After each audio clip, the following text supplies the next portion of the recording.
Chapter 2. The state of the nation that government is best which governs least. Those of us with an ear to the ground.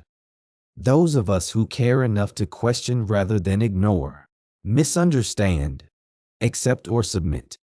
Those of us who do understand what's happening to America, don't like what's shaping up on the home front, and or the push by our political class toward godless socialism.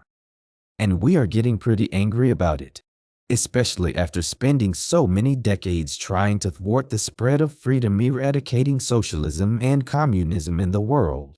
America is being changed from what it always was according to our founding principles to what America haters want it to be according to Karl Marx, despite plenty of people who have escaped socialist countries now trying to warn us not to do it. Here's a snapshot. It is especially troubling when our own federal government behaves more like a foreign dictatorship than a constitutional republic and favors the fringe elements of our society instead of the masses. Especially when it threatens to bankrupt any business that doesn't obey Joe Biden's unconstitutional if not tyrannical vaccine mandate. As was reported in the news, Biden assessed a fine of $70,000 to $700,000 for each corporation whose employees were not vaccinated. It's a serious blow to people's security if their jobs disappear because their employer goes bankrupt due to such radical and illegal decisions. It's even a bigger threat when our own president, in his oath of office, swore to uphold the laws and the Constitution but ignores both. Fires federal workers, members of the armed forces, and federal contractors for refusing the COVID vaccine, a vaccine that has been known to kill healthy people and was lauded as protection from the Chinese virus. It wasn't. We were also told by Anthony Fauci that it would prevent the spread of the virus. It didn't. And the vaccine has been responsible for causing myocarditis and other medical maladies in young and healthy people. Is this vaccine mandate being done in response to the rigors of public health, or is it an exercise in increasing federal power to see how much American citizens will put up with and an effort to condition Americans to obey without question the mandates of the ruling elite? Moreover, where is the 14th Amendment, which says the government can't take away your life, liberty, or property without due process of law? Where is Biden's legal predicate for firing people who refuse the vaccine? Courts have historically considered your paycheck as property, when they could get you to wear a mask in your own home and dictate when and where you can associate with others, including holiday gatherings with your own family. How much more can they get away with? Maybe that's what they are trying to find out. Were vaccine mandates just the beginning of the destruction of freedoms by a totalitarian behavior modification program? Let's remember how Democrats champion the pro-abortion crowd whose slogan says, "My body, my choice." They have even been seen wearing a lapel pin celebrating abortion. But my body, my choice didn't seem to apply when during the COVID pandemic people decided not to take a messenger RNA vaccine they didn't trust, and which the government blathered about, constantly saying it would allegedly protect them from a virus to which they may already have natural immunities, or who object on religious principles. And that includes doctors and nurses who are in the best positions to know about immunization. It is also noteworthy that when Dr. Robert Malone, who invented the mRNA vaccine, warned against the COVID shot, he was not in step with the loony left. So his professionalism, his ability, his license, his judgment, and his character were all savagely attacked in the media.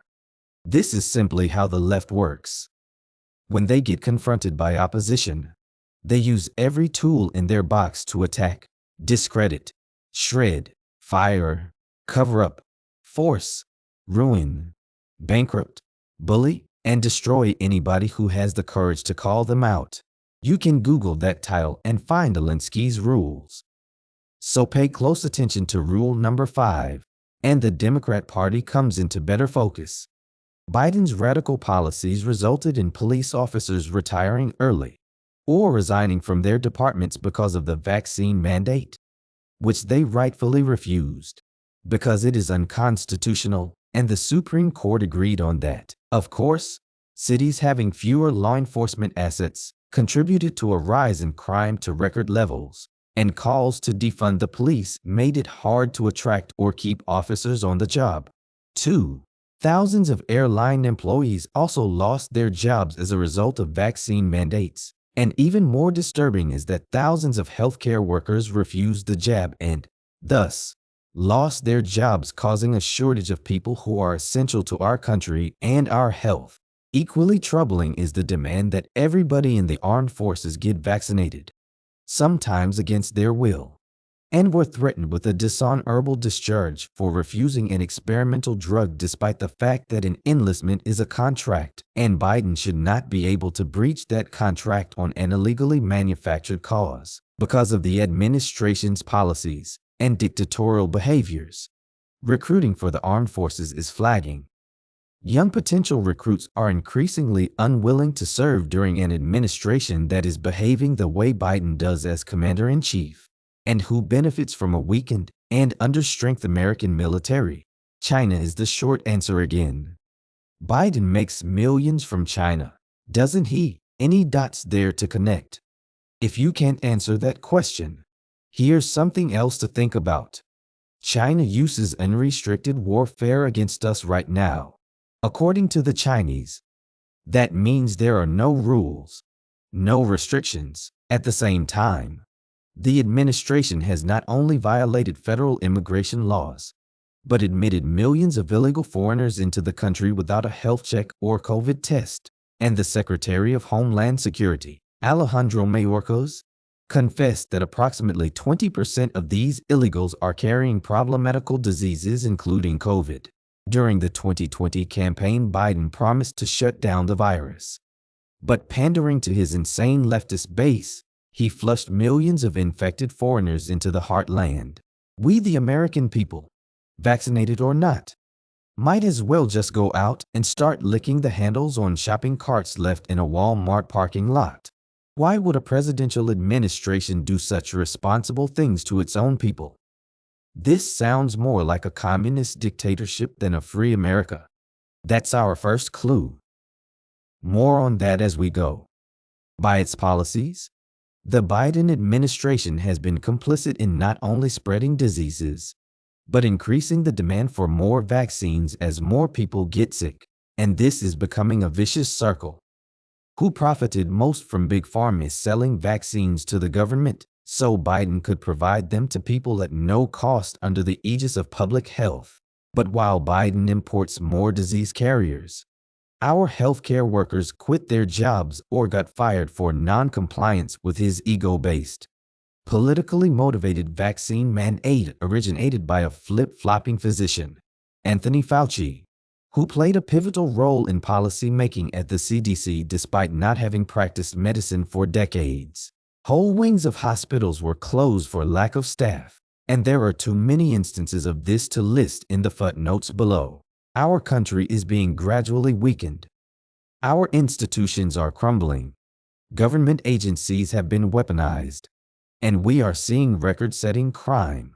Elimination of police funding, which in some cases forces them to use more lethal means of enforcing the law. Criminals are being released from prison in the name of public health, despite being a threat to the health of the public themselves.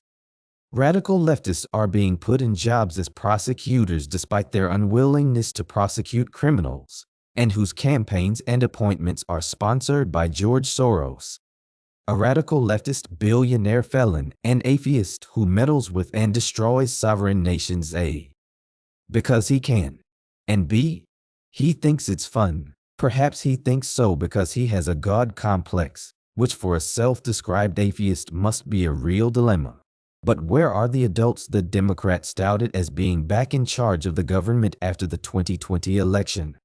At least one of them, Joe Biden, was out riding his bicycle while Rome burns. And if you look behind the curtain at the rest of his administration, the ones actually making the decisions and working Biden like a sock puppet, their decision-making ability makes them look like a casting call for an elementary school play, and their collective IQ looks more like a hat size. The next time we make a mistake and hire a Democrat for public office, We need to seriously think about it long and hard.